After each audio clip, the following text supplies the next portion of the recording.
ನಿಮ್ಮದು ಜಮೀನು ಓವರಾಲ್ ನೆಬೋ ಇಲ್ಲಿ ಇರ್ತಕ್ಕಂಥದ್ದು ಹೈ ಕ್ಲಾಸ್ ಆಗಿದೆ. ಬಟ್ ಆದರೆ ಇಲ್ಲಿ ಟೆಂಪ್ರೇಚರ್ಗೆ ನಾವು ಸಾಯಿಲ್ ಡಿಗ್ರೇಡೇಷನ್ ಅಂತ ಹೇಳ್ತೀವಿ ಇಂಗ್ಲೀಷಲ್ಲಿ. ಅಂದರೆ ಈ ಬಿಸಿಲಿಗೆ ಅದು ತನ್ನ ಶಕ್ತಿನ ಕಳ್ಕೊಳ್ಳುತ್ತೆ. ಭೂಮಿ ತಾಯಿ ತನ್ನ ಶಕ್ತಿ ಕಳ್ಕೊಂಬಿಡ್ತಾಳೆ ಬಿಕಾಸ್ ಆಫ್ ದಿ ಟೆಂಪ್ರೇಚರ್, ಅಂದರೆ ಉಷ್ಣಾಂಶ, ತಾಪಮಾನ ಜಾಸ್ತಿ ಆಗಿರೋದ್ರಿಂದ ಅಲ್ಲಿ ತನ್ನ ಶಕ್ತಿ ಕಳ್ಕೊಳ್ಳುತ್ತೆ. ಅಲ್ಲಿರ್ತಕ್ಕಂಥ ಸೂಕ್ಷ್ಮ ಜೀವನಗಳು ಎಲ್ಲ ಸತ್ತೋಗ್ತವೆ. ಅದಕ್ಕೋಸ್ಕರ ಇಂಥ ಭೂಮಿನಲ್ಲಿ ಸೂರ್ಯ ಭಗವಾನ್ಗೆ ಕಾಣದಂಗೆ ನೀವು ಭೂಮಿನ ಮುಚ್ಚಬೇಕು. ಅದನ್ನೇ ಸರ್ಫೇಸ್ ಮಲ್ಚ್ ಅನ್ನೋದು. ಆ ಸರ್ಫೇಸ್ ಮಲ್ಚ್ ಮಾಡಬೇಕಾದ್ರೆ ನೀವು ಬೇರೆ ನಾವು ಹಸಿರು, ಅಲಸಂದೆ, ಉದ್ದು, ತೊಗರಿ ಅದು ಇದು ಹಾಕಿ ಅಂತ ನಾವು ಹೇಳ್ತೀವಿ. ಅದಕ್ಕೆ ಈಗ ನಾವು ವೈಜ್ಞಾನಿಕವಾಗಿ ಬೇರೆ ನಾನು ಇನ್ನೊಂದು ಇದನ್ನು ಕಂಡುಹಿಡಿದಿದ್ದೀನಿ ರೈತರಿಗೆ ಅನುಕೂಲ ಆಗಿದೆ ಅಂತ. ಅದೇನಪ್ಪ ಅಂತಂದರೆ, ಒಂದು ಅರಗು ತಯಾರು ಮಾಡ್ತಕ್ಕಂಥ ಒಂದು ಗಿಡ ಬರುತ್ತೆ. ಅರಗು ಅಂತ ಗೊತ್ತಾ? ಸೀಲ್ ಮಾಡ್ತೀವಲ್ಲ ವ್ಯಾಕ್ಸು, ಇಷ್ಟು ಉದ್ದ ಇರುತ್ತಲ್ಲ. ಈಗ ಪೊಲೀಸ್ ಸ್ಟೇಷನ್ ಅವರು ಕ್ವಶನ್ ಪೇಪರ್ ಅದಕ್ಕೆಲ್ಲ ಸೀಲ್ ಮಾಡೋದೇನ್ರಿ, ಅದು ಅರಗು ಅಂತ ಹೇಳ್ತೀವಿ. ಆ ಅರಗನ್ನ ತಯಾರು ಮಾಡೋದು ಒಂದು ಕೀಟ, ಪ್ಲ್ಯಾಂಟಲ್ಲ ತಯಾರು ಮಾಡೋದು. ಆ ಕೀಟ ಬೆಳಿಬೇಕಾದ್ರೆ ಯಾವ ಥರ ನಿನಗೆ ಹಿಪ್ಪನೇರಳೆ ಗಿಡ ಮತ್ತು ರೇಷ್ಮೆ ಹುಳು ಬೇಕು, ಅದೇ ಥರ ಒಂದು ಅರಗಿಂದು ಆಹಾರದ ಗಿಡ ಬೇಕು ಮತ್ತು ಆಹಾರ ತಯಾರು ಮಾಡ್ತಕ್ಕಂಥದ್ದು ಒಂದು ಕೀಟ ಬೇಕು. ಆ ಕೀಟ ಹೆಂಗಿರುತ್ತೆ ಅಂದರೆ ನಿಮ್ಮ ಕೂದಲಿಗಿಂತೂ ಸಣ್ಣಕ್ಕಿರುತ್ತೆ, ಅದು ಕಣ್ಣಿಗೆ ಕಾಣೋದಿಲ್ಲ. ಆ ಕೀಟ ಹೋಗ್ಬಿಟ್ಟು ಆ ಅರಗಿನ ಗಿಡದ ಮೇಲೆ ಎಲ್ಲ ಲಕ್ಷಾಂತರ ಕೀಟ ಹೋಗ್ಬಿಟ್ಟು ಕೂತ್ಕೊಂಬಿಟ್ಟು ಅದರಲ್ಲಿರ್ತಕ್ಕಂಥ ರಸವನ್ನು ಹೀರಿ ಅದು ತನ್ನ ಮಕ್ಕಳನ್ನ ಸಾಕೋಕ್ಕೋಸ್ಕರ ಅದು ತನ್ನ ಬಾಡಿಯಿಂದ ಒಂದು ಅಂಟು ದ್ರವನಿಗ ಶ್ರವಿಸುತ್ತೆ. ಆ ಅಂಟು ದ್ರವವೇ ಏನಾಗುತ್ತೆ ಅಂದರೆ ಈ ಗಾಳಿಗೆ ಬಂದಾಗ ಅದು ಹಾರ್ಡ್ ಆಗೋಯ್ತದೆ, ಒಂಥರ ಕೋಟಿಂಗ್ ಆಗೋಯ್ತದೆ. ಅದು ಕಮರ್ಷಿಯಲ್ ಇಂಪಾರ್ಟೆನ್ಸು. ಆ ಕಮರ್ಷಿಯಲ್ ಇಂಪಾರ್ಟೆನ್ಸ್ ಅಂದರೆ ಅದು ಇವತ್ತಿನ ದಿವಸ ಬೇಕಾದಷ್ಟು ಉಪಯೋಗ ಬರುತ್ತೆ. ಅದರಿಂದ 9 ತಿಂಗಳಷ್ಟೇ ನಾವು ಸ್ಟಾರ್ಟ್ ಮಾಡ್ಬೋದು. ಈಗ ನಮ್ಮ ಒಂದು ಇದೇನು ಅಂತಂತಂದರೆ, ವೇಸ್ಟಾಗಿ ಬಿದ್ದಿರ್ತಕ್ಕಂಥ ಲ್ಯಾಂಡನ್ನು, ನೀರೇ ಇಲ್ಲದೆ ಇರ್ತಕ್ಕಂಥ ಲ್ಯಾಂಡಲ್ಲಿ ರೇಷ್ಮೆ ಮತ್ತು ಅರಗು ಕೃಷಿಯನ್ನು ಮಾಡಿ ನಮ್ಮ ರೈತರು ತಮ್ಮ ಆರ್ಥಿಕ ಪರಿಸ್ಥಿತಿಗೆ ಹೆಂಗೆ ಸುಧಾರಣೆ ಮಾಡ್ಕೋಬೋದು ಅನ್ನೋದೇ ನಮ್ಮ ಕಾನ್ಸೆಪ್ಟು, ನಮ್ಮ ಪ್ರೊಜೆಕ್ಷನ್. ಅರ್ಥ ಆಯ್ತೇನಪ್ಪ? ಸೊ ಇದರಲ್ಲಿ ಈಗ ಬೋರೇ ಇಲ್ಲ, ಬೋರಲ್ಲಿ ತೆಗಿಸ್ಬೇಡ ಅಂತ ಹೇಳ್ತೀನಿ ನಾನು ಹೋಗೋ ಜಾಗದಲ್ಲಿ ಬೋರ್ ಇಲ್ಲ ಅಂದರೆ ಇಲ್ಲದೆ ಇರೋದು ಹುಡಿಕೊಂಡು ಹೋಗಬೇಡ. ಯಾವ ಥರ ಔಟ್ಸೈಡಿಂದ ಮಾಡಬೇಕು ಅಂತ ನಾವು ಮಾಡ್ತೀವಿ. ಅರ್ಥ ಆಯ್ತಾ? ಇದು ಫಸ್ಟು. ಈಗೇನು ಈಗ ಇವತ್ತು ಡೇಟು ಒಂದೇನಪ್ಪ? 1 ಫೆಬ್ರವರಿ 2025.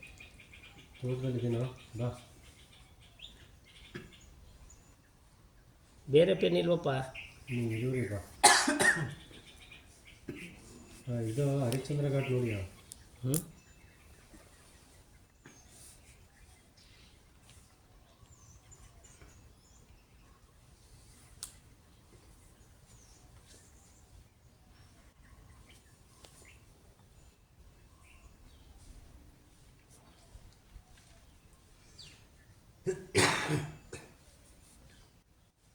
ಸ್ಪೇಸಿಂಗ್ ಎಷ್ಟು ರೀ ಕೊಟ್ಟಿರೋದು ನೀವು? 8x8. ಹಾಂ, 8x8.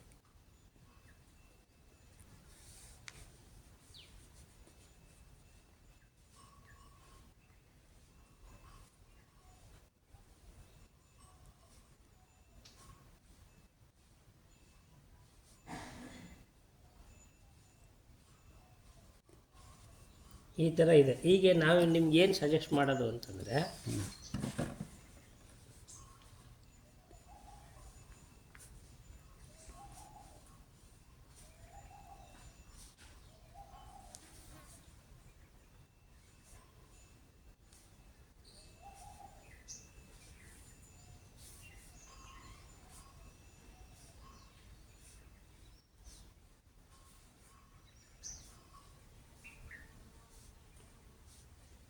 ಈಗ ಇದಕ್ಕೆ ನೀವು ಡ್ರಿಪ್ ಲೈನರ್ನಿಗೆ ಬಿಟ್ಟಿದ್ದೀರಿ. ಈಗ ಇದು ಅಡಿಕೆ ಗಿಡ, ಇದು ಡ್ರಿಪ್ ಲೈನರ್ ಹಿಂಗೆ ಬಿಟ್ಟಿದ್ದೀರ. ಇದು ಯಾವ ಡೈರೆಕ್ಷನ್ ಯಾರು ಇರಲಿ ಏನಪ್ಪ. ಈಗ ನಾವೇನು ಹೇಳ್ತೀವಿ ಅಂದರೆ, ಈ 8 ಅಡಿನಲ್ಲಿ ಈಗ ನಾನು ಈ ಕಡೆಗೆ 4 ಅಡಿ, ಈ ಕಡೆಗೆ 4 ಅಡಿ ಬಿಡ್ತೀನಿ ಇಲ್ಲಿ, ಅಥವಾ ಇಲ್ಲಿಗೆ 2 ಅಡಿ, ಸಾರಿ 2 ಅಡಿ, ಇಲ್ಲಿಗೆ 2 ಅಡಿ ಬಿಡ್ತೀನಿ, ಅಲ್ಲಿಗೆ 2 ಅಡಿ ಬಿಟ್ಟು ಇಲ್ಲಿಗೆ 2 ಅಡಿ ಬಿಡ್ತೀನಿ. ಇಲ್ಲ, ಇಲ್ಲಿಗೆ 3 ಅಡಿ ಬಿಡ್ತೀನಿ, ಇಲ್ಲಿಗೆ 3 ಅಡಿ ಬಿಡ್ತೀನಿ ಅಂತೀನಿ. 6 ಅಡಿ ಆಯಿತು. ಮಧ್ಯೆ ಇಲ್ಲ 4, ಇದು 2 ಅಡಿನೇ ಕರೆಕ್ಟು. ಈಗ ಈ ಮಧ್ಯ ಜಾಗದಲ್ಲಿ ನಾನೇನು ಮಾಡ್ತೀನಿ, ಒಂದು ಪೇರು ಹಿಂಗೆ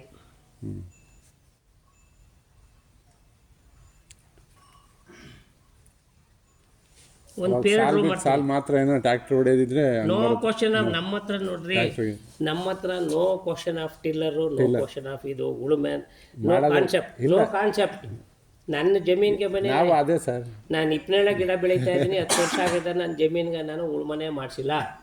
ನನ್ನ ಜಮೀನಲ್ಲಿ ಎರೆಹುಳುಗಳು ಇಷ್ಟೆಷ್ಟು ದಪ್ಪ ಅವೆ, ಅವು ಉಳುಮೆ ಕೆಲಸ ಮಾಡ್ತವೆ, ನೀವು ಅದನ್ನೆಲ್ಲ ಬದುಕಿಸಿದ್ರೆ ಆಯಿತಾ. ನೋಡಿ ಈ ಥರ ಇಲ್ಲಿ ನಾವು ಏನು ಮಾಡ್ತೀವಿ, ಇದನ್ನು ಮಾಡ್ತೀವಿ.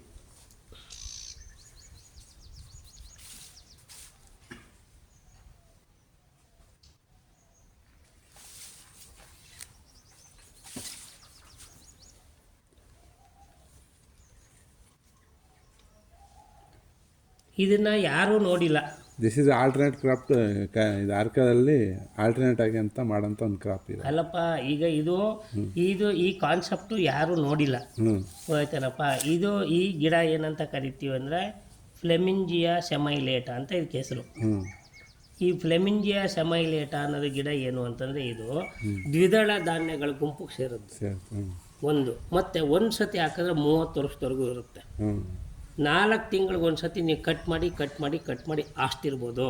ನೀವು 4 ತಿಂಗಳಿಗೊಂದು ಸತಿ ನೀವು ಕಟ್ ಮಾಡಿದ್ರೆ ನೀವು 3 ತಿಂಗಳಿಗೊಂದು ಸತಿ ನೀವು ಗೊಬ್ಬರ ಹಾಕ್ದಂಗೆ ಆಯ್ತದೆ. ಇದ್ರ ಮಧ್ಯದಲ್ಲಿ ಒಂದು ಡ್ರಿಪ್ ಲೈನರ್ ಮಾಡಿಬಿಡ್ರಿ, ಅರ್ಥ ಆಯ್ತಾ? ಇದು ಒಂದು ಕಾನ್ಸೆಪ್ಟು. ಈ ಡ್ರಿಪ್ ಲೈನರ್ಗೆ ಇಲ್ಲಿ ನೀರು ಹಾಯಿಸುವಾಗ ಇಲ್ಲೇನಾದ್ರು ಇದಾಗುತ್ತೆ ಅಂದರೆ ಇದು ಲಾಕ್ ಮಾಡೋದಕ್ಕೆ ನೆಲ್ಲಿಗಳು ಬರ್ತವೆ. ಇದು 2 ಕಡೆಗೂ ಹೋಗೋದು ನೆಲ್ಲಿ ಲಾಕ್ ಮಾಡ್ಬಿಟ್ಟು ಇದೊಂದಕ್ಕೆ ನೀರು ಬಿಡ್ಬಿಡ್ರಿ, ಅದೊಂದು ಮಾಡ್ಕೋಬೋದು. ಸೆಕೆಂಡ್ಲಿ, ಈಗ ನೀವು ಏನು ಮಾಡ್ತೀರಿ, ಈ ಅರಗನ ಗಿಡ ಇದು ಅರೆಕ ಗಿಡ ಇಲ್ಲಿಲ್ವಾ, ಈಗ ಇಲ್ಲಿ ನಾನೇನು ಹೇಳ್ತೀನಿ ನಿಮಗೆ, 1 ಅಡಿ, ಈಗ ಇಲ್ಲಿಂದ ಇಲ್ಲಿ 1 ಅಡಿ ಬಿಟ್ಬಿಟ್ಟು ಇಲ್ಲಿ ನಾನೇನು ಮಾಡ್ತೀನಿ, 1.5 ಇಂಚ್ ಪೈಪ್ ಬಿಡ್ತೀನಿ, ಪೈಪ್ ಹೊಡಿ ಅದರೊಳಗೆ 1.5 ಇಂಚ್ ಪೈಪ್ ಊತ್ಬಿಡ್ತೀನಿ. ಇಲ್ಲಿ ಆರೇನಲ್ಲೇ ಹಾಕ್ತೀನಿ, ಅದೇನು ಬೇರೆ ಅಲ್ಲ. ಆರೇನಲ್ಲಿ ಹಾಕ್ಬಿಟ್ಟು ಮಾಡ್ಬಿಟ್ಟು ಹಿಂಗೆ ಹಚ್ಚಿ ಒಳಗಡೆ ಹಾಕ್ಬಿಟ್ಟು ಪೈಪ್ ಹಿಂಗೆ ಕೂರಿಸ್ಬಿಡ್ತೀನಿ ಅಷ್ಟೇ. ಪೈಪ್ನಿಗೆ ಹಾಕುವಾಗ ಹಿಂಗೆ ಪೈಪ್ನಿಗೆ ನೀವು ಹಾಕ್ತಾ ಇದ್ದಾಗ ಈಗ ಗಿಡ ಇಲ್ಲಿದ್ರೆ ಗಿಡ ಈ ಕಡೆಗೆ ಇಲ್ಲಿಂದ ಅರ್ಧ ಈಚೆಗೆ ರ್ಯಾಂಡಮ್ ಆಗಿ ಹೋಲ್ ಮಾಡ್ಬಿಡ್ತೀವಿ. ಅಂದರೆ ಒಂದು ಸರಳನ್ನ ಕಾಯಿಸ್ಬಿಟ್ಟು ಸುಮ್ಮನೆ ರ್ಯಾಂಡಮ್ ಆಗಿ ಸುಮ್ಮನೆ ಹೋಲ್ ಮಾಡ್ಬಿಟ್ಟಿರೋದು. ಹೋಲ್ ಮಾಡ್ಬಿಟ್ಟು ಇಲ್ಲಿ ಏನು ಮಾಡ್ತೀವಿ, ಮೈಕ್ರೋ ಟ್ಯೂಬ್ ಬಿಟ್ಬಿಡ್ತೀವಿ.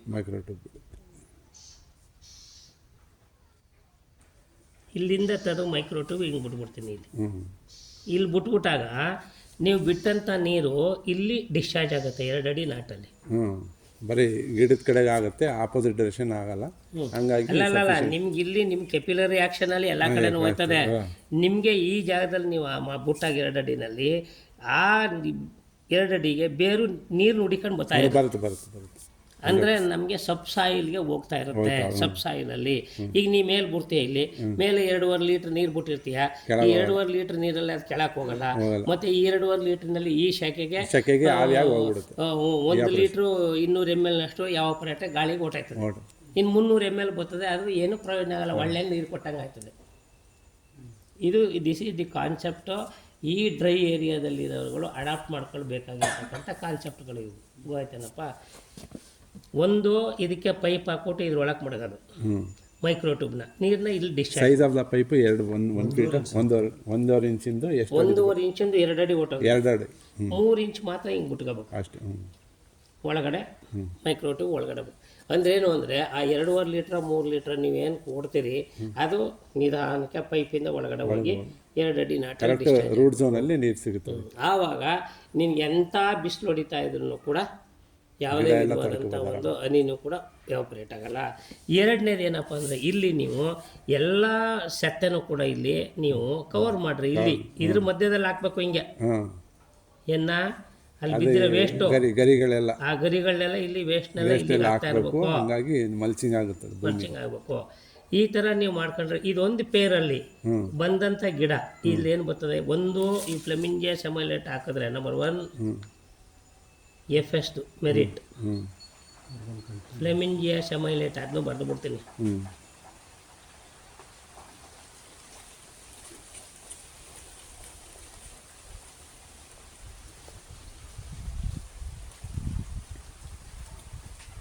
ಈ ಫ್ಲೆಮಿಂಜಿಯಾ ಸೆಮೈಲೇಟ ಅನ್ನೋ ಗಿಡನಾಗ ನಮಗೆ ಈ ಕನ್ನಡದಲ್ಲಿ ಏನಂತಾರೆ ಅಂತ ಗೊತ್ತಿಲ್ಲ. ನಾವು ಇದು ಅರಗನ ಗಿಡ ಅಂತ ಅರಗನಿಗೆ ಇದು ಮಾಡಬೇಕು, ಹಿಪ್ಪನೇಳ ಗಿಡ ಥರ. ಇದೇನಪ್ಪ ಅಂದರೆ ಇದು ನಂಬರ್ 1 ಇದು ದಿಸ್ ಈಸ್ ಪಲ್ಸ್ ಕ್ರಾಪ್ ಅಂತ ಕರಿತೀವಿ. ಪಲ್ಸ್ ಕ್ರಾಪ್ ಅಂತಂತಂದರೆ ದ್ವಿದಳ ಹಸಿರು ಅಲಸಂದೆ ಉದ್ದು ಹ್ಞೂ ಅದಕ್ಕೆ ಸೇರಿದಂಥ ಗಿಡ. ಅಂದರೆ ಪಲ್ಸ್ ಕ್ರಾಪ್ ಅಂದರೆ ಇದರಲ್ಲಿ ಬಯಾಲಜಿಕಲ್ ನೈಟ್ರೋಜನ್ ಫಿಕ್ಸೇಷನ್ ಇರುತ್ತೆ, ರೂಟ್ ನಾಡ್ಯೂಲ್ಸ್ ಎಲ್ಲ ಇರುತ್ತೆ. ಎರಡನೇದು ಲೀಫ್ ಇದೆಯಲ್ಲ, leaf can be used as fodder. ಈಗ ಹಸುಗೆ ಹಾಕ್ಬೋದು, ಹಸಿರು ಹಾಕ್ಬೋದು, ಅಥವಾ ಶೀಪ್ ಹಾಕ್ಬೋದು, ಶೀಪ್ ಯಾತಕ್ಕಾರೋ ಹಾಕಲ್ರಿ ಇದನ್ನ ನೀವು, ಗೊತ್ತಾಯ್ತಾ? ಅಲ್ಲೇ ಮತ್ತು ಫಾಡರು. ಇನ್ನೊಂದು ಮಲ್ಚು, ಮಲ್ಚ್ ಮಾಡ್ಕೊಬೋದು, ಗೊತ್ತಾಯ್ತಾ? ಮೂರನೇದು ನಿಮಗೆ ಬಯಾಲಜಿಕಲ್ ನೈಟ್ರೋಜನ್ ಫಿಕ್ಸೇಷನ್ ಆಯ್ತದೆ. ನಾಲ್ಕನೇದು ನಿಮಗೆ ಕಾರ್ಬನ್ ಮ್ಯಾನೇಜ್ಮೆಂಟ್.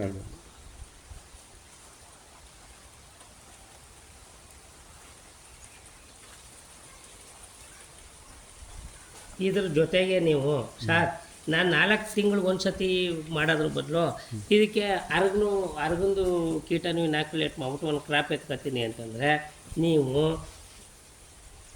ಲ್ಯಾಕ್ ಪ್ರೊಡಕ್ಷನ್ನು ಮಾಡ್ಬೋದು.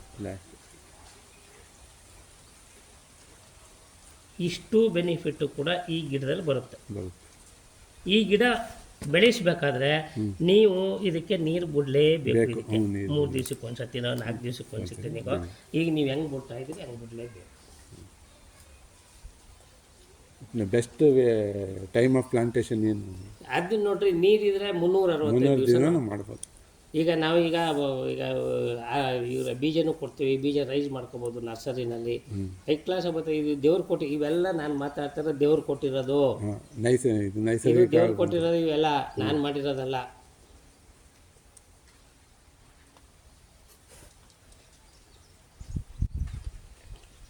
ಅಲ್ಲಿ ಖಾಲಿ ಇರೋ ಕಡೆ ಇದನ್ನ ಖಾಲಿ ಇರೋ ಕಡೆ ಆಮೇಲೆ ಮಾತಾಡ್ತೀನಿ. ಫಸ್ಟ್ ಇವ್ರಿಗೆ ಅರ್ಥ ಆಗಂಗೆ ಹೇಳ್ಬಿಡ್ತೀನಿ ಎಲ್ಲನೂ. ನೋಡಪ್ಪ, ಈ ಥರ ನಾವು ಹಾಕ್ಬಿಟ್ಟಿದ್ದೀವಿ, ತೆಂಗಿನ ತೋಟದ ಮಧ್ಯೆ ಬೆಳೆದ್ಬಿಟ್ಟಿದ್ದೀವಿ. ಒಳ್ಳೆ ತ್ರಿಶೂಲ್ದಂಗೆ ಬರ್ತದೆ ಎಲೆ, ಒಳ್ಳೆ ಫೈನಾಗಿರುತ್ತೆ, ಒಳ್ಳೆ ಫೈನಾಗಿರುತ್ತೆ. ಮೇಕೆನಾರು ಸಾಕಿ, ಹಸನಾರು ಸಾಕಿ, 2 ಎಲೆ ಮೇಲ್ಮೇಲೆ ನಾವು ಚಾಕಿ ಒಳಗೆ ಸೊಪ್ಪು ಹಾಕ್ತೀವಿ ಅನ್ನಲ್ವಾ, ಅದೇ ಥರ ಒಂದೊಂದು ಕಿತ್ಕೊಂಡು ಹಸುಗೆ ಬೇಕಾದ್ರೂ ಹಾಕೋಬೋದು. ಆಯ್ತನಪ್ಪ, 4 ಕುರಿನೂ ಸಾಕ್ಬೋದು, ಏನು ಬೇಕಾದ್ರೂ ಮಾಡೋ. ಈ ಥರ ನಾವು ಬೆಳೆದ್ರೆ ಈಗ ಇದು 2 ಎಕರೆನಲ್ಲಿ ಇವತ್ತೊಂದು ದಿವಸ ತೆಂಗಿನ ತೋಟದ ಮಧ್ಯೆ ಹಾಕ್ಸಿದ್ದೀನಿ. ಫ್ಯಾಂಟಾಸ್ಟಿಕ್. ಅಂದರೆ ಸೂರ್ಯನ ಬೆಳಕು ಭೂಮಿಗೆ ತಾಕಲ್ಲ, ಬಯಾಲಜಿಕಲ್ ಎಲ್ಲ ತುಂಬ ಚೆನ್ನಾಗಿರುತ್ತೆ. ಮತ್ತು ನಮಗೆ ಇದನ್ನು ನೀವು ಈ ಥರ ನೀವು ಮಾಡ್ಕೊಂಡು ಹೋದಾಗ ನಿಮ್ಗೆ ಏನಾಗುತ್ತೆ ಅಂದರೆ ನಿಮಗೆ ಉತ್ತಮವಾದಂಥ ಒಂದು ಕ್ರಾಪ್ನ ಬೆಳೆಯೋಕ್ಕೆ ಸ್ಕೋಪ್ ಇದೆ.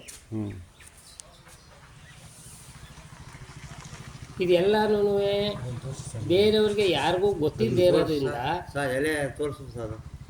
ತೋರಿಸ್ತೀನಿ ಇರಪ್ಪ.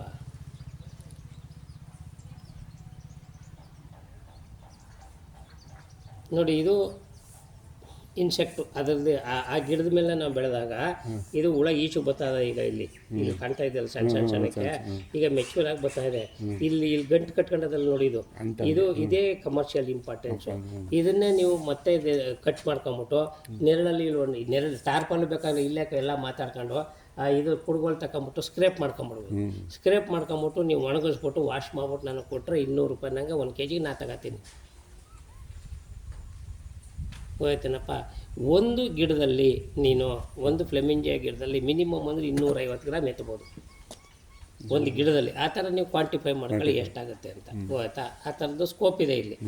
ಅಂದರೆ ನಾನು ಆರೋಗ್ಯ ಬಗ್ಗೆ ಮಾತಾಡ್ತಾ ಇಲ್ಲ, ಇಲ್ಲಿ ನಿಮ್ಗೆ ಏನೇನು ಬೇರೆ ಬೆನಿಫಿಟ್ ಇದೆ ಅನ್ನೋದ್ರ ಬಗ್ಗೆ ಹೇಳ್ತಾ ಇದ್ದೀನಿ. ನೋಡು, ಇದು 12 ಗಿಡ.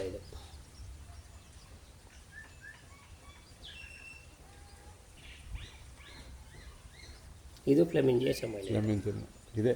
ಇವಾಗ ಹೇಳಿದ್ರು ದ್ವಿದಳಧನ ಕುರಿಗೆಲ್ಲ ಈ ಕಡೆ. ಇದು ಈಗ ಫಸ್ಟ್ ಈಗ ಹಾಕಿದ್ದು 3 ತಿಂಗಳಾಗಿದೆ ಅಷ್ಟೇ. ಇದು ಒಂದು ಸತಿ ಹಾಕ್ಬಿಟ್ಮೇಲೆ ಇದು 30 ವರ್ಷ ಮಾತಾಡೋಂಗಿಲ್ಲ. ಆಮೇಲೆ 4 ತಿಂಗಳಿಗೆ ಒಂದು ಸತಿ ಕಟ್ ಮಾಡಿ ಹಾಸಿ. ಆಮೇಲೆ ಇದು ಲೀಫಿ ಆಗಿರೋದ್ರಿಂದ ಬೇಗ ಡಿಕಂಪೋಸ್ ಆಗೋಯ್ತು, ಬೇಗ ಕರ್ಗೋಯ್ತದೆ, ಗೊಬ್ಬರ ಆಗ್ಬಿಡುತ್ತೆ. ಒಳ್ಳೆ ಎರೆಹುಳುಗಳು ನಿಮಗೆ ಒಂದು ಸತಿ ತಂದು ಎರೆಹುಳು ಗೊಬ್ಬರ ಹಾಕ್ಬಿಟ್ರೆ ಒಂದೊಂದಕ್ಕೆ ಅಲ್ಲೇ ನಿಮಗೆ ಎರೆಹುಳುಗಳು ಸಂತತಿ ಜಾಸ್ತಿ ಆಗಿಬಿಡುತ್ತೆ.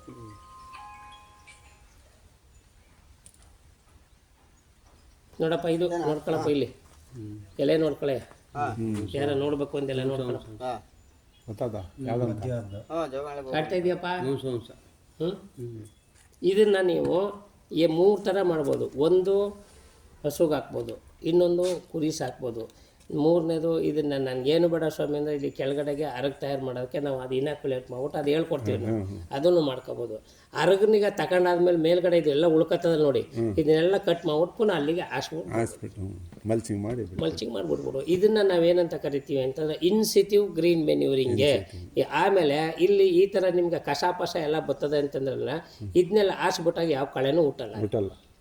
ಇದು ಫಸ್ಟ್ ಕಾನ್ಸೆಪ್ಟು. ಈ ಥರ ಮಾಡ್ಕೊಂಡಾಗ ಒಂದು ಸತಿ ಮಳೆ ಊದ್ಬಿಟ್ರೆ ನಿಮ್ಮ ಭೂಮಿನಲ್ಲಿ ಹ್ಯೂಮಸ್ ಫಾರ್ಮೇಷನ್ ಆಗ್ಬಿಟ್ರೆ ಒಂದು 15 ಸೆಂಟಿಮೀಟರ್ ಅಷ್ಟು ನಿಮ್ಗೆ ಅಕ್ಯುಮುಲೇಟ್ ಆಗ್ಬಿಟ್ಟ ಅಂತಂದರೆ ಬಿದ್ದಂಥ ಮಳೆನ 6 ತಿಂಗಳವರೆಗೂ ಅಲ್ಲೇ ನಿಮ್ದೆಲ್ಲ ಬೋರ್ ರೀಚಾರ್ಜ್ ಆಗಿಬಿಟ್ಟು ತುಂಬ ಸಫಿಷಿಯೆಂಟ್ ಕ್ಲೀನಾಗಿರುತ್ತೆ. ಇದು ಫಸ್ಟ್ ನೀವು ಅರ್ಥ ಮಾಡ್ಕೋಬೇಕಾಗಿರೋದು. ಅರ್ಥ ಆಯ್ತೇನಪ್ಪ?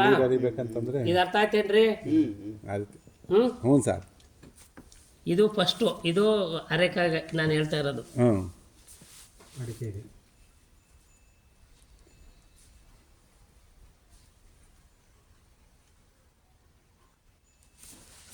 ಇದು ಬೀಜ ನರ್ಸರಿ ಮಾಡ್ಕೋಬೇಕು ನಾವು ಕೊಡೋದನ್ನ.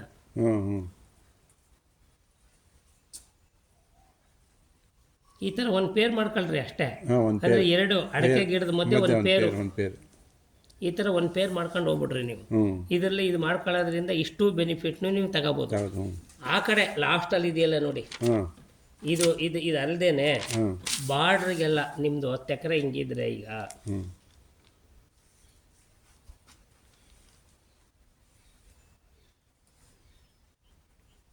10 ಎಕರೆ ಹಿಂಗಿದ್ರೆ 20 ಅಡಿ 20 ಅಡಿಗೆ ರೆಡ್ ಸ್ಯಾಂಡಲ್ ಹಾಕೊಂಡು ಹೋಗ್ಬಿಡಿ.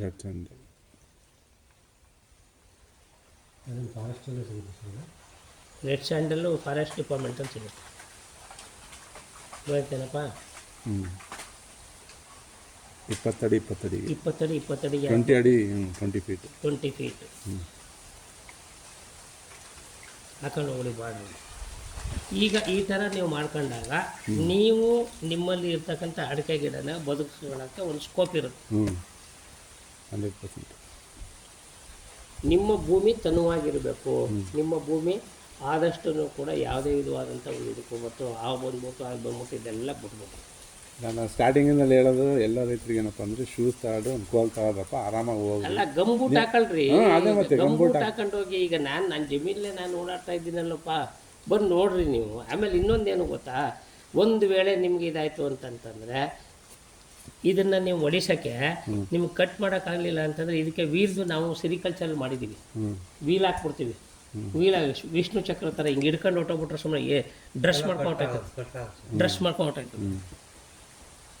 ಮಾಡ್ಕೊಂಡೋಗ್ತದೆ ಅದು. ಹಂಗೆ ಈ ಥರನೂ ಮಾಡ್ಕೊಬೋದು. ಮತ್ತು ಈ ಥರ ಪ್ಲ್ಯಾನ್ ಮಾಡ್ಕೊಂಡು ಹೋಗ್ರಿ. ನೀವು ಫಸ್ಟು ನಿಮಗೆ ನಂಬೋಕ್ಕಾಗಲಿಲ್ಲ ಅಂದರೆ 1 ಎಕರೆಗೆ ಮಾಡಿ ಎಕ್ಸ್ಪೆರಿಮೆಂಟ್. ನಿಮ್ಮ ನಂಬಿಕೆ ಇಲ್ಲ ಅಂದರೆ 1 ಎಕರೆಗೆ ಮಾಡಿ. 1 ಎಕರೆಗೆ ಮಾಡ್ಬಿಟ್ಟು ಆಮೇಲಿಂದ ನಿಮ್ಮ ಅಬ್ಸರ್ವೇಷನ್ ನೋಡ್ಕೊಂಡು ಯು ಕ್ಯಾನ್ ಜಂಪ್. ಇದು ಒಂದು ಕಾನ್ಸೆಪ್ಟ್. ಅರ್ಥ ಆಯ್ತಾನಪ್ಪ? 2ನೇ ಕಾನ್ಸೆಪ್ಟ್ ಏನು? Second concept red ಸ್ಯಾಂಡಲ್ಲು.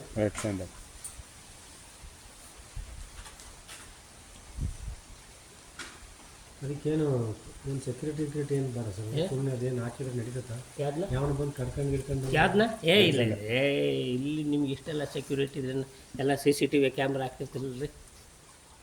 ಇದಕ್ಕೇನು ಅಂಥ ಪ್ರಾಬ್ಲಮ್ ಇಲ್ಲ. ಸ್ಯಾಂಡಲ್ಗಾದ ಪ್ರಾಬ್ಲಮ್ಮು. ಇದಕ್ಕೆ ರಕ್ತ ಚಂದನ ಅಂತ ಕರಿತೀವಿ. ಅರ್ಥ ಆಯ್ತಾರಪ್ಪ? ಇದೇನು ಹಂಗೆ ಅದು ಕಾಸ್ಟ್ಲಿನೇ. ಅದೇ ಮಧ್ಯೆ ಹಾಕೊಂಡಿದ್ದು. ಈಗ ಇನ್ನೊಂದೇನು ಅಂದರೆ ಅಲ್ಲಿ ಇರೋದು ನಿಮಗೆ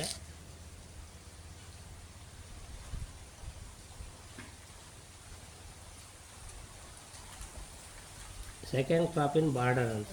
ಅರ್ಥ ಆಯ್ತಲ್ಲಪ್ಪ? ಈಗ ನೆಕ್ಸ್ಟ್ ಓಪನ್ ಲ್ಯಾಂಡ್ಗೆ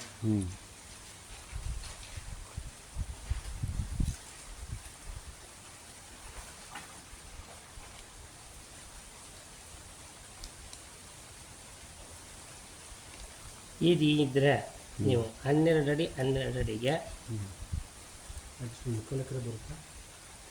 12 ಅಡಿ 12 ಅಡಿಗೆ ಹಾಕೊಂಬಂದ್ಬಿಟ್ರಿ. ಯಾವ್ದನ್ನ? ಬೆರ್ ಪ್ಲ್ಯಾಂಟ್ ಅಂದರೆ ಎಲ್ಚಿ ಗಿಡ.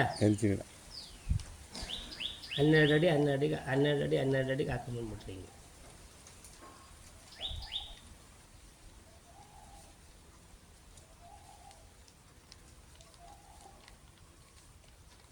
ಇದೇನಾದ್ರು ಅರ್ಕ ಮಧ್ಯ ಮಾಡ್ಬೋದಾ 12x12 ಸ್ಪೇಸಿಂಗಲ್ಲಿ ಅಡಿಕೆ ಗಿಡ ಹಾಕೊಳ್ಳಿ.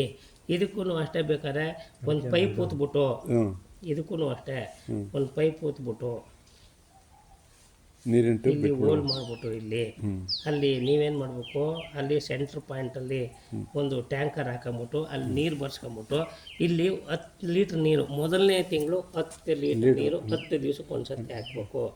30 ಲೀಟ್ರ್ ನೀರು ನಿನಗೆ 2 ಅಡಿ ನಾಟಲ್ಲಿ ಸೀಪೇಜ್ ಆಗ್ಬಿಟ್ಮೇಲೆ 30 ದಿವಸ ಆದಮೇಲೆ 15 ದಿವ್ಸಕ್ಕೆ ಒಂದ್ಸತಿ ಹಾಕಿ. ಆಮೇಲೆ 30 ದಿವ್ಸಕ್ಕೆ ಒಂದ್ಸತಿ 10 ಲೀಟ್ರ್ ಹಾಕೊಂಬನ್ನಿ. ಆಗ ನಿಮಗೆ ಕೆರೆ ಒಳಗಡೆ 2 ಅಡಿ ಒಳಗಡೆ ಕೆರೆ ಇದ್ದಂಗೆ ಇರುತ್ತೆ ವಸ್ತಿ. ಆಗ ಈ ಕ್ಲಾಸ ಬರ್ತಿರುತ್ತೆ.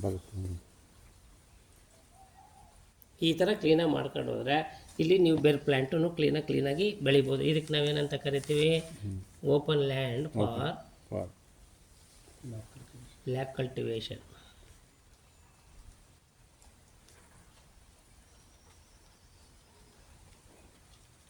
ಇದಕ್ಕೆ ನಾವೇನಂತ ಕರಿತೀವಿ, ಬೆರ್ ಅಂತ ಕರಿತೀವಿ. ಬೆರ್ ಪ್ಲ್ಯಾಂಟ್. ಬೆರ್ ಪ್ಲ್ಯಾಂಟ್ ಅಂದರೆ ಬಾರೆ ಗಿಡ ಅಂತೀವಲ್ಲ ನೀವು ಇಲ್ಲಿ, ಅದು ಇದನ್ನ 12 ಅಡಿ 12 ಅಡಿ ಒಂದೊಂದು ಹಾಕಬೇಕು. ಇದನ್ನ ಯಾವ ಸೀಸನ್ ಬೇಕಾದ್ರೂ ಹಾಕ್ಬೋದು. This is the season. ನಿಮ್ಗೆ ಈ ಸೀಸನಲ್ಲಿ ಹಣ್ಣು ಸಿಗ್ತಾ ಇದೆ, ಎಲ್ಲ ಹಾಕೊಳ್ಳಿ. ಹಣ್ಣು ಸಿಕ್ಕಿದ್ರೆ ಎಲ್ಲನೂ ಹಾಯ್ದುಬಿಟ್ಟು ಮೂಟೆಗೆ ಚೀಲಕ್ಕೆ ಹಾಕ್ಕೊಡ್ರಿ. ಅದನ್ನು ಕ್ಲೀನಾಗಿ ಹೊಡಿಸ್ಬೇಕು. ಸುಲಭ ಹೊಡೆಯೋದು. ಸುತ್ತಿಗೆ ಗಿತ್ತೆ ತಗೊಂಡು ಚೆನ್ನಾಗಿ ಒಣಗಿಸ್ಬಿಟ್ಟು ಕ್ಲೀನಾಗಿ, ನಮ್ಮಲ್ಲಿ ಹುಡುಗರು ಅದೇನು ಡಿಪ್ಲೊಮಾ ಓದಿರೋ ಹುಡುಗರನ್ನ ಬಿಡೋದು ನಾನು.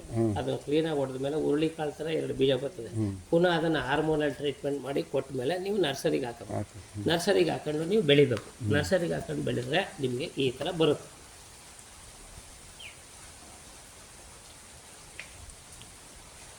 ನೋಡಿ, ಈಗ ಅರ್ಥ ಆಯ್ತಾ? ಫ್ಲೆಮಿಂಜಿಯಸ್ ಸಮೈಲೇಟ ಅನ್ನೋದು ಗಿಡ, ಇದನ್ನೇ ಹಾಕ್ಬೇಕು ನೀವು. ನೀವು ಅಡಕೆ ಗಿಡ ಬದುಕಿಸ್ಕೋಬೇಕು ಅಂದ್ರೆ ಇದು ಹಾಕ್ಬೇಕು. ನಾನು ಅರಗೆ ತಯಾರು ಮಾಡೋದು ಹೇಳ್ತಾ ಇಲ್ಲ, ನಿಮ್ಮ ಅಡಕೆ ಗಿಡ ಬದುಕಿಸ್ಕೊಳ್ಳೋಕೆ ಹೇಳ್ತಾ ಇದ್ದೀನಿ. ಬೇಕಾದ್ರೆ ಮಾಡ್ಬೋದು. ನಾವು ಇರ್ತೀವಿ, ಎಲ್ಲನೂ ಹೇಳ್ಕೊಡ್ತೀವಿ.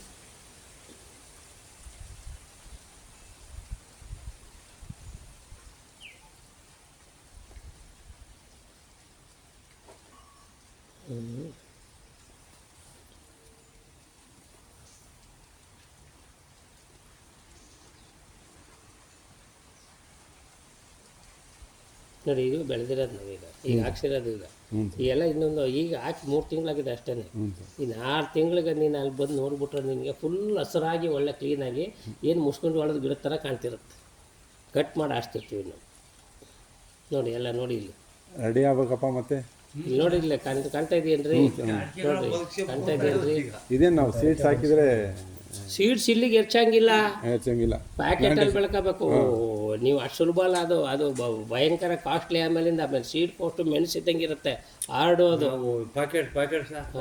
ಅದು ತೋರಿಸ್ತೀನಿ ಈಗ, ಪ್ಯಾಕೆಟಲ್ಲಿ ಹೆಂಗೆ ಮಾಡಿಸಿದ್ದೀವಿ ಅದನ್ನು ತೋರಿಸ್ತೀನಿ. ರೆಡಿ ಆಗಿರಿ. ಈ 10 ಎಕರೆನೂ ನಂದನವನ ಮಾಡಾಕೊಡ್ತೀನಿ ನಾನು ಬೇಕಾದ್ರೆ. ಬಟ್ ನಾವು ಹೇಳ್ದಂಗೆ ಕೇಳಬೇಕು. ನೀವು ಹೇಳ್ದಂಗೆ ಕತೆ ಹೇಳಿದ್ರೆ ನಾ ಕೇಳಲ್ಲ. ನೋಡಿ, ಇದು ಫ್ಲೆಮಿಂಜಿಯಸ್ ಸಮೈಲೇಟ, ಇದು ಎಲ್ಸಿ ಗಿಡ ನರ್ಸರಿ ಮಾಡಿದ್ರು. ಈ ಥರ ಮಾಡಿಸ್ಬಿಟ್ಟು ನೀವೇನು ಮಾಡ್ಬಿಟ್ಟು ಒಂದು ಡ್ರಿಪ್ ಲೈನರಲ್ಲಿ ಇದೆರಡು ಮತ್ತೆ ಮಾಡಿಬಿಟ್ಟು ಅದು ಇದಾದ್ಮೇಲೆ ಕ್ಲೀನಾಗಿ ಹಳ್ಳ ಹೊಡ್ಕೊಂಡು 3 ಅಡಿ 3 ಅಡಿಗೆ ಪ್ಲಾಂಟೇಶನ್ ಮಾಡ್ಕೊಂಡು ಹೋಗ್ಬಿಟ್ರಿ. ನೀವು ಒಂದು ಸತಿ ಎಸ್ಟಾಬ್ಲಿಷ್ ಆಗ್ಬಿಟ್ಮೇಲೆ ಅದು ನಿಮ್ಮನ್ನು ನೋಡ್ಕೊತೀವಿ. ಸೀಡ್ಸಿಗೂ ಬಿಟ್ಕೋಬೋದಲ್ಲ, ಅದ್ರಾಗ ಸೀಡ್ಸು ಪ್ರೊಡಕ್ಷನ್ ಮಾಡ್ಕೊಬೋದು. ಅಲ್ಲ, ಸೀಡ್ಸು ಪ್ರೊಡಕ್ಷನ್ ಮಾಡ್ಕೋಬೋದು. ಈಗ ಕೆಲವೊಂದು ಕಡೆ ಮಾಡ್ಕೊಂಡು ನಮ್ಮ ಸೀಡ್ಸ್ ಬೇಕಲ್ಲ, ಸೀಡ್ಸು ನೀವು ಮಾಡ್ಕೋಬೋದು. ಅದು ಈಗ ಫೆಬ್ರವರಿ ಮಾತ್ರ ಸೀಡ್ಸು ಬರ್ತದೆ. ನೋಡಿ, ಇದು ಹೆಂಗಿದೆ ನೋಡಿ. ಇದು FS ಅಂತ ಹೇಳ್ತಾರೆ. ಇದು ಅರ್ಥ ಆಯ್ತಾ ಇದೆ? ಸರ್, ಇದು ನೀವು ಪ್ಯಾಕೆಟಲ್ಲಿ ತುಂಬ ಮಾಡಿರೋಂಥದ್ದು 1 kg ಪ್ಯಾಕೆಟಲ್ಲಿ ಮಾಡಿರೋದು ಎಲ್ಲ. ಕರೆಕ್ಟ್. ಎಲ್ಲ ಮಾಡಿಸಿ ಪ್ಲಾಂಟೇಶನ್ ಮಾಡಿಸ್ಬಿಟ್ಟಿದ್ದೀವಿ ನಾವು. ಅಲ್ಲಿ ಹೋಗಿ ಗುಂಡಿ ತೆಗೆಯೋದಪ್ಪ, ಗುಂಡಿ ಅಂತ ಹಿಡಿತಲ್ಲ, ಹಿಂಗೆ ಹೊಡೆದು ಇಡೋದು. ಇದು ಜಾಸ್ತಿ ಡೆಪ್ತ್ ಬೇಡಲ್ಲ ಸರ್. 1 ಫೀಟ್ ತೆಗಿಬೇಕಾ? ಜಾಸ್ತಿ ಗುಂಡಿ ಎಷ್ಟು ತೆಗಿಸ್ಬೇಕು ಸರ್? ಗುಂಡಿ ಏನಿಲ್ಲ, ನೀವು ಫ್ಲೆಮಿಂಜಿಯಾ ಸಮೈಲೇಟನಿಗೆ ನೀವು ಒಂದು ಮೊಳ ಉದ್ದ ನೀವು ಮಾಡ್ಕೊಂಡ್ರೆ ಇಷ್ಟು ಉದ್ದ ಅದು ಪ್ಯಾಕೆಟ್ ಆರೋದು ಸುಮ್ಮನೆ ಕುಂದ್ರಿಸಿ ಹಂಗೆ ಮಾಡಿ 3/4 ಅಡಿ ಡೆಪ್ತ್ ಇರಲೇಬೇಕು. 1 ಅಡಿನೇ ತೆಗೀರಿ. 1 ಅಡಿನೇ ಗುಂಡಿ, 3/4 ಅಡಿ ಆಗಲ್ಲ. 1 ಅಡಿ ಡ್ರಿಲ್ಲರ್ಲಿ ಹಿಂಗೆ ಹೊಡೆದ್ಬಿಡೋದು. ಹೊಡೆದ್ಬಿಟ್ಟು ಗೊಬ್ಬರ ಹಾಕೋದು. ಆಮೇಲೆ ಈ ಪ್ಯಾಕೆಟಲ್ಲಿ ಇರೋದನ್ನ ಬ್ಲೇಡಲ್ಲಿ ಹೊಡೀರಿ, ಹೊಡೀರಿ. ಅದು ಹಂಗೆ ತೆಗೆದ್ಬಿಡಿ, ಅದನ್ನ ಎಸಿರಿ ಕವರ್ನ ಒಂದು ಕಡೆ ಕ್ಲೀನಾಗಿ ಅದು ಹಂಗೆ ಮತ್ತೆ ತುಂಬ ಹಂಗೆ ಬಿಟ್ಬಿಡಿ. ಸುತ್ತ ಒದ್ದೆ ಮಣ್ಣು ಹಾಕಿ ಅಥವಾ ನೀರು ಹಾಕ್ಬಿಡಿ, ಅದು ಅಥವಾ ಎಲ್ಲ ಮಣ್ಣು ಹಾಕ್ಬಿಟ್ಟು ನೀರು ಹಾಕ್ಬಿಡಿ. ಅಷ್ಟೇ, ನೀರು ಹಾಕ್ಬಿಡಿ. ಡ್ರಿಪ್ ಲೈನರ್ ಸೋಕಾವಾಗ ಲೇಟ್ ಆಗ್ಬಿಡುತ್ತೆ. ಹೌದು ಒಂದು ಬಕೆಟಲ್ಲಿ ನೀರು ತಗೊಂಡು ಒಂದು ಮಗ್ಗಲ್ಲಿ ಹೋಗಿ ಬಿಗಿನಿಂಗ್. ಬೇಕಿದೆ. ಇಲ್ಲ ಅಂದರೆ ನೀವು ಗುಂಡಿ ಹೊಡೆದ್ಬಿಟ್ಟು ಡ್ರಿಪ್ ಲೈನರ್ ಬಿಟ್ಬಿಟ್ಟು ಗುಂಡಿಗೆ ನೀರು ತುಂಬಿಸ್ಬಿಟ್ಟು ಆಮೇಲೆ ಪ್ಲಾಂಟೇಶನ್ ಎರಡು ಮಾಡ್ಬೋದು. ಗೊಬ್ಬರ ಹಾಕಿ ಗೊಬ್ಬರ ಹಾಕಿ ಹಾಕ್ಬಿಟ್ಟು ಈ ಥರ ಮಾಡ್ಕೊಂಡೋಗ ಈ ಕ್ಲಾಸ್. ಗೊಬ್ಬರ ಏನು ಕೊಡೋದು ಸರ್? ಎರೆಹುಳ ಗೊಬ್ಬರ ಕೊಡೋದ ಏನು ಕೊಡೋದು? ಯಾವುದು ನಮ್ಮ ಎರೆಹುಳು ಗೊಬ್ಬರ ಮಾಡ್ಕೊಂಡು ನಿಮ್ಮಲ್ಲೇ ರೀಸೈಕಲ್ ಮಾಡ್ಕೊಳ್ರಿ. ಟ್ಯಾಂಕರ್ ಕೂಡಿಸ್ತೀವಿ ನಾವು, ಎಲ್ಲ ವೇಸ್ಟ್ನೆಲ್ಲ ತಗೊಳ್ಳಿ. ಇದನ್ನೇ ತಗೊಂಡು ನಮ್ದು ಇದನ್ನೇ ಈ ಫ್ಲೆಮಿಂಗೇಷನ್ ಮೇಲೆ ಕಟ್ ಮಾಡ್ತಿರಲ್ಲ, ಇದನ್ನೇ ತಗೊಂಬಂದ್ಬಿಟ್ಟು ಕೊಚ್ಚಿ ಹಾಕ್ಬಿಟ್ಟು ತುಂಬಿಟ್ಟು ಒಂದು ಟ್ರ್ಯಾಕ್ಟ್ರಲ್ಲಿ ಸಗಣಿ ಗೊಬ್ಬರ ಹೊಡಿಸ್ಕೊಂಬಿಟ್ಟು, ಸಗಣಿ ಗೊಬ್ಬರ ಅಂದ್ರೆ ಇದೆಲ್ಲ ನಮ್ಮ ನಾಟಿ ಹಸು ಇಲ್ಲೆಲ್ಲ ಇತ್ತು, ಈಗ ನೋಡಿದ್ನಲ್ಲ ಆ ಥರದ ಗೊಬ್ಬರ ಅದ್ರಲ್ಲಿ ತಗೋಬೇಕು. ಅದ್ರಲ್ಲಿ ಇರೋದು ಜೀವ, ಇದರಲ್ಲೆಲ್ಲ HF ಜೆರ್ಸಿ ಹಸುಲೆಲ್ಲ ಜೀವ ಇರೋದು, ಆಯಿತಾ? ಸೊ ಆ ಥರದಲ್ಲಿ ತಗೊಂಬಂದ್ಬಿಟ್ಟು ಎರೆಹುಳು ಗೊಬ್ಬರ ಮಾಡ್ಕೊಂಬಿಟ್ರೆ ನೀವೇನು ಇಲ್ಲೇ ಆರಾಮಾಗಿ 2 ಟ್ಯಾಂಕರ್ ಮಾಡ್ಬೋದು. 15 ಅಡಿ ಉದ್ದ, 4-5 ಅಡಿ ಅಗಲ ಇರುತ್ತೆ. ಈ ಥರ 2.5 ಅಡಿ ಹೈಟ್ಗೆ ಇರುತ್ತೆ. ಅದಕ್ಕೆ ಕ್ಲೀನಾಗಿ ಇದನ್ನು ಕೊಟ್ಬಿಟ್ಟು, ಏನು ಪೈಪಾಗಿ ಅಥವಾ ಮರದ್ದು ಕೊಮ್ಮೆ ಕೊಟ್ಬಿಟ್ಟು ತೊಟ್ಟಿ ಥರ ಮಾಡ್ಕೊಂಬಿಟ್ರೆ ಅದ್ರಲ್ಲಿ ಮಾಡ್ಕೊಳ್ಳಿ. ಅದ್ರ ಪಾಡ್ಗೆ ಅವು ಕೆಲಸ ಮಾಡ್ತಿರ್ತಾವೆ, ನೀವೇನು ಅದಕ್ಕೆ ಹೋಗಿ ಏನು ಮಾಡೋಂಗಿಲ್ಲ. Earthworm is nothing but the intestine of your mother earth. Earthworm is nothing but the small intestine of your mother earth. If the intestine is not there, your mother earth will not survive. ಇಷ್ಟೇ simple. ಇದ್ರ ಜೊತೆಗೆ ನಮಗೆ ಕೊಟ್ಟಿರ್ತಕ್ಕಂಥ ಎಲ್ಲ ಜೀವ ಸಂಕುಲಗಳು, ದೈವದತ್ತವಾಗಿ ಕೊಟ್ಟಿರ್ತಕ್ಕಂಥ ಕಣ್ಣು ಕಾಣಿಸ್ತಾ ಇರ್ತಕ್ಕಂಥ ಜೀವ ಸಂಕುಲಗಳು ನಿಮಗೆ ಅಧಿಕ ಪ್ರಮಾಣದಲ್ಲಿ ಬೆಳೆಯೋಕ್ಕೋಸ್ಕರ ನಾವೇನು ಮಾಡಿದ್ದೀವಿ, ಈಗ ನಾವೇನೇ ಒಂದು ಫ್ಯಾಕ್ಟ್ರಿ ಓಪನ್ ಮಾಡಿದ್ವಿ, ನಿಮಗೆ ಮೈಕ್ರೋಬಿಯಲ್ ಕನ್ಸೋರ್ಷಿಯ ಅಂತ ಕೊಡ್ತೀವಿ. 5 ಲೀಟ್ರನ್ನ ತಗೊಳ್ರಿ, 200 ಲೀಟ್ರ್ ಡ್ರಮ್ಮಲ್ಲಿ ಮಿಕ್ಸ್ ಮಾಡಿ 400 ಗಿಡಕ್ಕೆ ಹಾಕಿ. ಅದನ್ನ 5 ಲೀಟ್ರ್, ಅದು 2 ತಿಂಗಳಿಗೆ ಒಂದು ಸತಿ ಮಾಡ್ಕೊಳ್ಳಿ. ಆಮೇಲೆ ನಿಮ್ಮಲ್ಲಿ ನಾಟಿ ಹಸ ಇದ್ದು ನಿಮ್ಗೆ ಏನಾದ್ರು ಸಿಕ್ಕಿದ್ರೆ, ನಿಮ್ಗೆ ಇನ್ನೊಂದು ಹೇಳ್ಬಿಡ್ತೀನಿ, ಎನಿ ಆರ್ಟಿಕಲ್ಚರ್ ಕ್ರಾಪ್ ಮಾಡಿದ್ರೆ ನಿಮಗೆ P2O5 ಅಂತ ಕರಿತೀವಿ, ಇದು ರಂಜಕ ಅಂತ ಕರಿತೀವಿ, ಇನ್ನೊಂದು K2O ಅಂತ ಕರಿತೀವಿ. ನೀವು ಸೈನ್ಸ್ ಆರ್ಟ್ಸ್ ಸೈನ್ಸ್ ಆದ್ರೆ ಅರ್ಥ ಆಗ್ತದೆ. ಈಗ P2O5 ರಂಜಕ ಅಂತಂದರೆ, ಈ ರಂಜಕ ಅನ್ನೋದು ಇದೆಯಲ್ಲ, ಇದನ್ನು ನಾವು ಇಂಗ್ಲೀಷ್ಲಿ ಸ್ಟ್ರಕ್ಚರಲ್ ಎಲಿಮೆಂಟ್ ಅಂತ ಕರಿತೀವಿ. ಇದು ಎಲ್ಲ ಬಯೋಕೆಮಿಕಲ್ ರಿಯಾಕ್ಷನ್ಗೂ ಇದು ಬೇಕು, ಮತ್ತು ಎಲ್ಲ ಡಿಫೆನ್ಸ್ ರಿಲೇಟೆಡ್ ಪ್ರೋಟೀನ್ಸ್ಗೂ ಬೇಕು. ನಿಮಗೆ ರೋಗ ಬರದೇ ಇರೋಂಗೆ, ಕೀಟ ಬರದೇ ಇರೋದಂಗೆ ಯಾವುದಕ್ಕೆ ಆದರೂ ಇದು ಬೇಕಲೇಬೇಕು. ಇದು ನಿಮಗೆ ಅಧಿಕ ಪ್ರಮಾಣದಲ್ಲಿ ನಿಮಗೆ ಮೊಬಿಲೈಸ್ ಆಗಬೇಕು ಅಂತಂದರೆ ನಿಮ್ಮ ಭೂಮಿನಲ್ಲಿರುತ್ತೆ, ಫಿಕ್ಸ್ ಆಗೋಗಿರುತ್ತೆ. ಅದಕ್ಕೆ ನಾವು ಇದಕ್ಕೆ ಫಾಸ್ಫೇಟ್,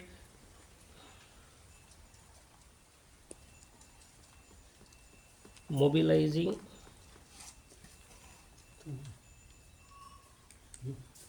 ಬ್ಯಾಕ್ಟೀರಿಯಾ ಅಂತ ಕೊಡ್ತೀವಿ ನಾವು.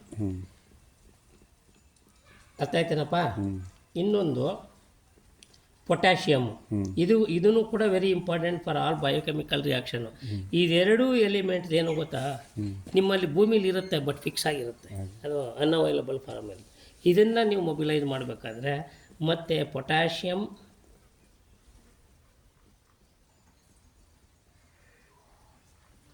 ಮೊಬಿಲೈಸಿಂಗ್ ಬ್ಯಾಕ್ಟೀರಿಯಾ ಅಂತ ಕರಿತೀವಿ.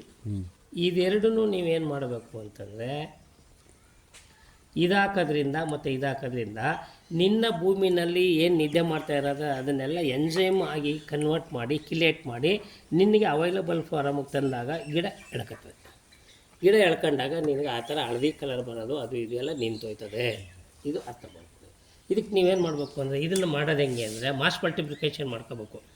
ಮಾಸ್ ಮಲ್ಟಿಪ್ಲಿಕೇಶನ್ ಮಾಡೋದು ಹೆಂಗೆ ಅಂದರೆ,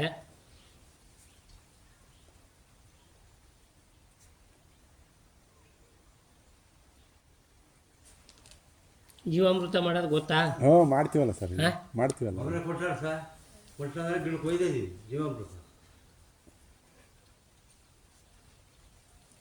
ಕವು ಯೂರಿನು ಏನ್ರಿ, ಗಂಜು, ಸಗಣಿ, ಕಡಲೆ ಪ್ಲಸ್ಸು 20 kg ಕೌ ಡಂಗು,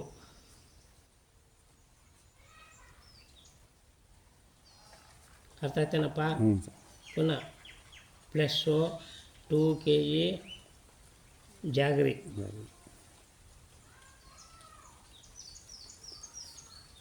ಮತ್ತು plus 2 kg pulse powder, pulse powder. Any pulse powder ಉಳ್ಳಿ ಹಿಟ್ಟನ್ನೇ ಹಾಕಿ ಹ್ಞೂ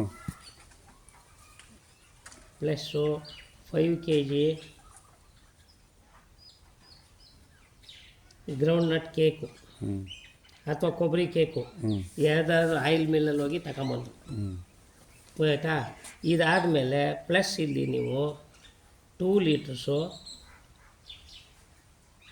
ಈ PSB ಅಂತ ಹೇಳ್ತೀನಲ್ಲ, PSB. ಈ PSBನೀಗ ಹಾಕೊಂಡು 200 ಲೀಟ್ರ್ ಡ್ರಮ್ಗೆ ನೀರು ಮಿಕ್ಸ್ ಮಾಡಿಬಿಟ್ಟು 15 ದಿವಸದವರೆಗೆ ಅಥವಾ 10 ದಿವಸದವರೆಗೆ ಕ್ಲಾಕ್ ವೈಸು ಆ್ಯಂಟಿ ಕ್ಲಾಕ್ ವೈಸ್ನೀಗ ತಿರುಗಿಸಿ ಎಲ್ಲನೂ ಮಾಡಿಬಿಟ್ಟು ನೀವು ಇದನ್ನು 200 ಲೀಟ್ರ್ ಇರೋದನ್ನೀಗ 400 ಗಿಡಕ್ಕೆ ಹಾಕ್ಬೋದು.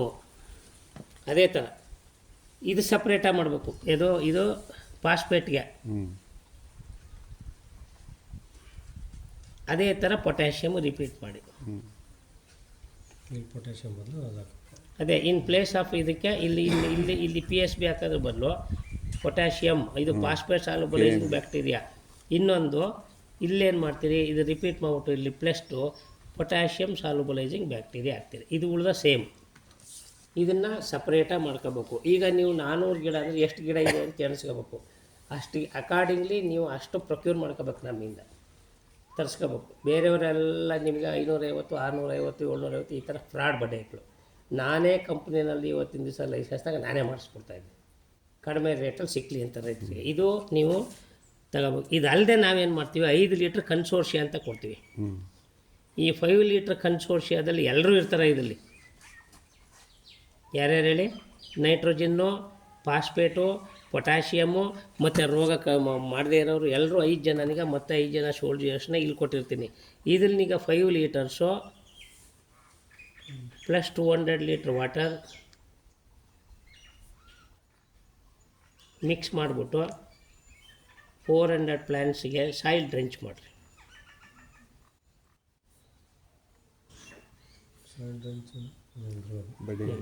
ಇದು ಅರ್ಧ ಲೀಟ್ರ್ನಂಗೆ ಉಯ್ಕೊಂಡು ಹೋಗಿ. ಈ ಥರ 5 ಲೀಟ್ರು 200 ಲೀಟ್ರ್ ಡ್ರಮ್ಮು ಮಿಕ್ಸ್ ಮಾಡಿ 400 ಗಿಡ.